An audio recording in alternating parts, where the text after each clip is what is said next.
चाहते हैं कि उस लेवल पे भी लोग सोचें, उस लेवल पे भी जा कर के कि हमको 10 लाख 15 लाख में भी काम करना है। जैसे भोजपुर अब तो होता है क्या कि यही लोग 50 लाख 60 लाख रुपया हीरो लोग ही ले लेते हैं जी।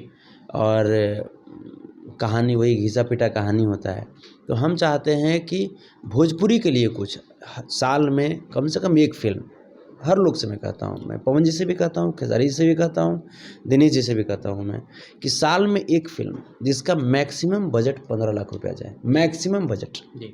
15 लाख से 15 रुपया भी ऊपर नहीं हो। उस बजट में आप भोजपुरी को रिप्रेजेंट करके दिखाइए कि उस बजट में आप भोजपुरी को कितना अच्छा दे सकते हैं, बिल्कुल। कितना अच्छा आप दिखा सकते हैं। उसमें क्या होगा, उसके लिए क्या करना होगा, हमको स्टोरी अच्छी क्रिएट करनी पड़ेगी, जी। उसके लिए उसका नरेशन अच्छा करना पड़ेगा हमें।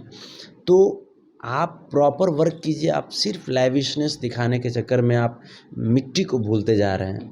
वो जो मिट्टी की जो सुगंध थी, भोजपुरी किस लिए लोग सुनते हैं?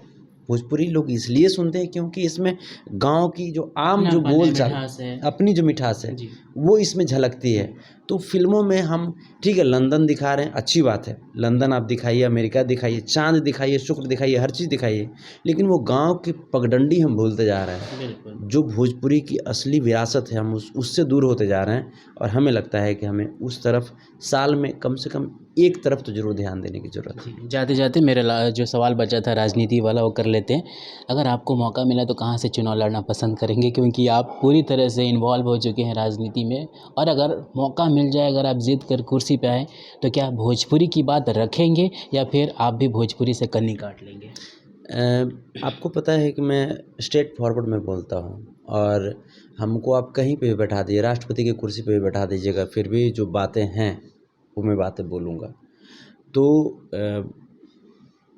विचार बदलना हमको तो नहीं लगता कि बदलेगा, क्योंकि बदलना होता तो अब तक काफ़ी बदल चुका होता, क्योंकि परमादरणीय लालू प्रसाद यादव जी के आशीर्वाद से, तेजस्वी भैया के आशीर्वाद से, तेज प्रताप भैया के आशीर्वाद से बहुत बड़ा-बड़ा पद भी मिला। यदुवंशी सेना के राष्ट्रीय अध्यक्ष के रूप में भी सेवा करने का मौका मिला। अभी हम धर्मनिरपेक्ष सेवक संघ के राष्ट्रीय प्रधान महासचिव हैं।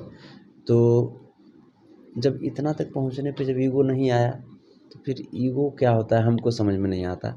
हम बस यही जानते हैं, चूँकि हमने देखा है वो जीवन ना, 6 महीना वो चना भी नहीं, वो खेसाड़ी खा करके, खेसाड़ी जो होता है उसको छौंकने के लिए भी तेल का पैसा नहीं था घर में। मेरे एक छोटे भाई थे, उनको ब्लड कैंसर हो गया था, हालाँकि दुनिया में नहीं है वो। तो उस दौरान बहुत कुछ देखा मैंने। उसके बाद तमाम चीज़ें हमारे जीवन में बहुत सारे लोगों का योगदान रहा। एक सत्येंद्र चचा हैं हमारे गांव के ही, उनका योगदान रहा। एक हमारे राजेश जिया जी हैं, उनका योगदान रहा।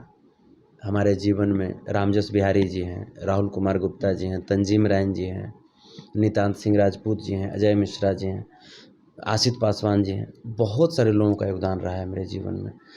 तो उन लोगों का जो एहसान है वो इतना बड़ा है कि कभी मेरे अंदर ईगो नहीं आने देता है। और रही बात कि चुनाव लड़ने की, आपने बात कही कि अगर मौका मिला तो किस क्षेत्र से, तो हम उस क्षेत्र से जाना ज़्यादा पसंद करेंगे चुनाव लड़ने के लिए जिस क्षेत्र में सबसे ज़्यादा चैलेंज हो, सबसे ज़्यादा समस्या हो, वहाँ पे पहुँचना हम ज़्यादा पसंद करेंगे, ताकि वहाँ पहुँच करके हमको काम करने का अवसर मिले। चलिए, ढेर सारी शुभकामनाएँ। जाते-जाते हमारे दर्शकों के लिए क्या कहना चाहेंगे? आपके सवाल बहुत